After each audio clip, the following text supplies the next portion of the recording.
அதான் இல்லைன்னு ஆகி போச்சு இல்ல, அப்புறம் வேலை இல்லைன்ட்டு என்ன கண்டென்ட்? அன்எம்ப்ளாய்மெண்ட் எங்கேயுமே வேகன்சி இருந்துகிட்டே தான் இருக்கு. அன்எம்ப்ளாய்மெண்ட் என்ன நினைக்கிறீங்க? இந்தியாவில் அன்எம்ப்ளாய்மெண்ட் எவ்வளோ இருக்குன்னு நினைக்கிறேன்? 50% இருக்கும். லாஸ்ட் 3 to 4 இயர்ஸா இந்தியாவோட அன்எம்ப்ளாய்மெண்ட் ரேட் பார்த்தீங்கன்னு வச்சுக்கோவேன், பிலோ 5% தான் இருக்கு.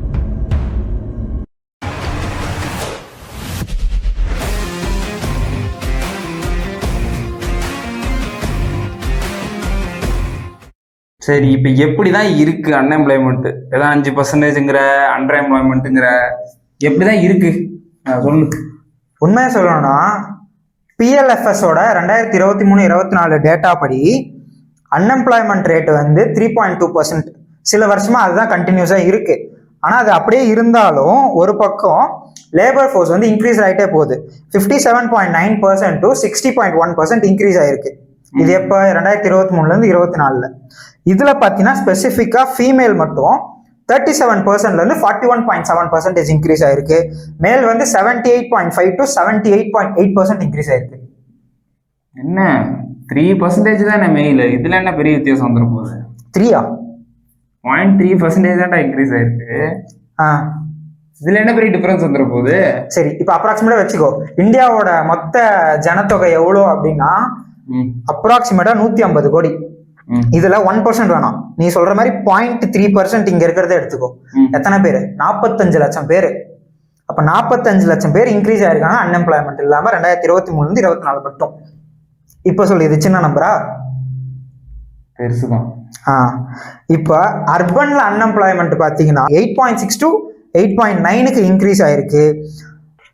சரி, இவ்வளவு சொல்ற, இதெல்லாம் ஏன் நடக்குது, எதனால நடக்குது, அது தெளிவா சொல்லு. ஓகே, இதை புரிஞ்சுக்கணும்னா நம்ம ஃபர்ஸ்ட் கவர்மெண்ட் ஹிஸ்டரியில இருந்து வரணும். இந்தியாவோட ஹிஸ்டரியில இருந்து. இந்த அரண்மனையோட ஹிஸ்டரி உனக்கு தெரியுமா? வரலாறு தானே. இப்போ என்ன தெரியுதுன்னா, கவர்மெண்ட் இண்டிபெண்டன்ஸ்க்கு அப்புறமேட்டு ஒரு செல்ஃப் சஃபிஷியன்ட் எக்கானமியை வந்து உருவாக்கணுன்ற நோக்கத்துல கொண்டு வந்தாங்க. அதுல என்ன நினைச்சாங்க? லேபர் இன்டென்சிவ் இண்டஸ்ட்ரீஸ் வந்து நம்ம நாட்டை இன்னும் மேம்படுத்தும்னு நினைச்சு அதை கொண்டு வந்தாங்க. பட் அவங்க நினைச்ச மாதிரி அது நடக்கல. கவர்மெண்ட் எக்ஸ்பெக்ட் பண்ணது 5% வரைக்கும் growth இருக்கும்னு எக்ஸ்பெக்ட் பண்ணாங்க. பட் வந்தது என்னமோ 3.5% மட்டும்தான்.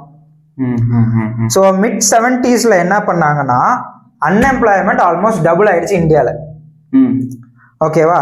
ஸோ கவர்மெண்ட் 5th 5-year பிளான்ல கவர்மெண்ட் எடுத்துக்கிட்ட ஒரே ஒரு விஷயம் என்னன்னா employment generation and poverty allegation. இதை அவங்க ஒரு நோக்கமா எடுத்துக்கிட்டு இதுல இருந்து ஒர்க் பண்ண ஆரம்பிச்சாங்க. ஸோ இது மூலிமா கொஞ்சம் அவங்களால கண்ட்ரோல் பண்ண முடிஞ்சது. அப்புறம் 1991ல் லிபரலைசேஷன் கொண்டு வந்தாங்க. நிறைய கம்பெனிஸ் இந்தியாவுக்குள்ள வர ஆரம்பிச்சது. அப்படி இருக்கும்போது கவர்மெண்ட் என்ன நினைச்சாங்கன்னா, ஓகே இது மூலிமா அன்எம்ப்ளாய்மெண்ட் வந்து நம்ம தீர்த்தரலாம் அப்படின்னு நினைச்சாங்க. பட் என்ன ஆச்சுன்னா, கவர்மெண்ட் நினைச்ச மாதிரி எல்லாத்துக்கும் வேலை வாய்ப்பு கிடைச்சது. பட் வேலையில வந்து செக்யூர் ஜாபா இல்லை, அது ஒரு இன்செக்யூர் ஜாபா தான் இருந்தது. வேலையில அந்த அளவுக்கு ஸ்டெபிலிட்டி இல்லை. ஸோ திரும்பவும் அன்எம்ப்ளாய்மெண்ட் தலை தூக்க ஆரம்பிச்சது. இப்ப புரியுதா? சரி, இந்தியானால ஏன் இதை கண்ட்ரோல் பண்ண முடியல? ஏன் கண்ட்ரோல் பண்ண முடியல அப்படின்னா, கவர்மெண்ட் ஜாப் கிரியேஷனை ப்ரியாரிட்டைஸ் பண்ணாம எக்கனாமிக் growth-ஏ எப்பயுமே ப்ரியாரிட்டைஸ் பண்ணிக்கிட்டே இருக்காங்க. இதனால இண்டஸ்ட்ரியோட growth வந்து அதிகமா இருக்கு, பட் ஜாப் அந்த மாதிரி இல்லை. அண்ட் நம்மளோட எஜுகேஷன் சிஸ்டம் இன்ன வரைக்குமே அது ஒரு ரோட் லேர்னிங்கா மட்டும்தான் இருக்கு. ரோட் லேர்னிங்கா அப்படின்னா? இப்போ நீ ஸ்கூல் படிக்கும் போது எக்ஸாமுக்கு என்ன பண்ணுவ? எப்படி படிப்ப? புக்ல என்ன இருக்கோ அதை மகப் பண்ணி அப்படியே எழுதுவோம், அவ்வளவுதான். அதுதான் ரோட் லேர்னிங். அது என்னன்னே ஒன்றும் புரிஞ்சிக்காம ஜஸ்ட் அதை மக படிச்சு நீ பேப்பர்ல போய் அப்படியே எழுதுறல, அதுதான் ரோட் லேர்னிங். அதுல என்னன்னா அதுக்கான அண்டர்ஸ்டாண்டிங்கே உனக்கு இருக்காது. அதை பத்தின சரியான புரிதல் இல்லாம அதை பத்தி நீ எப்படி தெரிஞ்சுப்ப? முடியாதுல்ல. அப்ப அந்த இடத்துல உன் ஸ்கில் லேக் ஆகுதா? வருஷம் இந்தியாவில் 1.5 மில்லியன் இன்ஜினியர்ஸ் கிராஜுவேட்டே வெளியே வராங்க. அதுல வெறும் 10% மட்டும்தான் அவங்க என்ன படிச்சாங்களோ அதுக்கான ஜாபுக்கு கரெக்டா போறாங்க. மீதி 90% ஸ்கில்ஸ் இல்லாம வெளியே வராங்க. ஸோ இதுல இருந்தே தெரியுது எஜுகேஷன் சிஸ்டம் வந்து எந்த அளவுக்கு இம்பாக்ட் பண்ணுதுன்னு. சரி, இதுக்கு என்னதான் சொல்யூஷன்? இதுக்கு என்ன சொல்யூஷன் அப்படின்னா, இந்த அதிசயத்தை நீங்க பார்க்க போறீங்க. என்னையா ஓவரா பேசுறானே தவிர பாம்ப வெளியே வர மாட்டேங்கிறானயா. கவர்மெண்ட் இதை வந்து நிறைய ஜாப் கிரியேஷனை கொண்டு வரேன் அப்படின்னு இதை கையில் எடுக்காம ஒரு ரீடிஃபைன் ஒர்க் ஃபோர்ஸை கொண்டு வந்தாங்கன்னா நல்லா இருக்கும். எஜுகேஷன் சிஸ்டம்ல மாற்றங்களை கொண்டு வந்தா நல்லா இருக்கும்.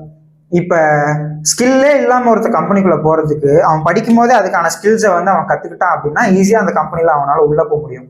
ஸோ அப்படி இருக்கும்போது அன்எம்ப்ளாய்மெண்ட்டை நம்ம ரீசனபிளாக குறைக்கலாம்.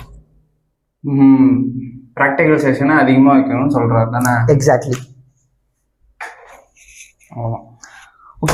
இதை பற்றி உங்களுக்கு என்ன கருத்து இருந்தாலும் அதை கமெண்டில் போடவும் மறக்காமல். இவ்வளோ ரிசர்ச் பண்ணி இவ்வளோ டேட்டா கொடுத்ததுக்காக ஜஸ்ட் ஒரு சப்ஸ்கிரைபர் தட்டி விடவும்.